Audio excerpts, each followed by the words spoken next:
L'Institut Sales està de celebració. Amb 25 anys de funcionament, el que va ser el primer centre públic d'educació secundària a la ciutat ha organitzat una exposició i una trobada per commemorar el seu aniversari. Celebrem que fa 25 anys que el centre està funcionant en aquesta ubicació.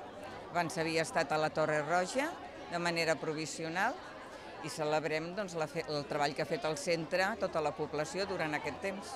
És un centre amb el qual han estat vinculades moltes persones de la nostra ciutat. En 25 anys, déu-n'hi-do la quantitat de viladecanenques que han passat per aquest centre, que va ser el primer institut de la ciutat, i que a més, també, abans ho contàvem amb la directora, ha tingut més de 300 professors a dintre de les seves aules.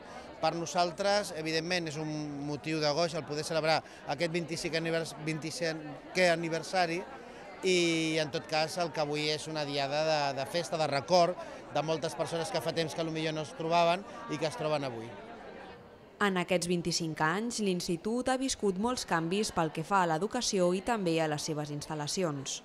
Ha evolucionat tal com ha evolucionat tot el sistema educatiu, passar de ser un institut de batxillerat a passar a ser un institut d'ESO, ara en formació professional, i un canvi molt important que ha sigut tot el canvi de la urbanització de la zona, que ens ha donat una imatge que posa d'acord el que treballem dins amb el que es pot veure fora. Això ha sigut una cosa molt important pel nostre institut. En moments que va sortir, en moments en què hi havia molta dificultat pels centres d'ensenyament, on mancaven moltes aules, tant de primària com evidentment en ensenyament secundari, i ha passat totes aquestes peripècies i avui estem aquí amb un centre modern que està funcionant força bé i que nosaltres estem molt contents de comptar amb ell a la ciutat.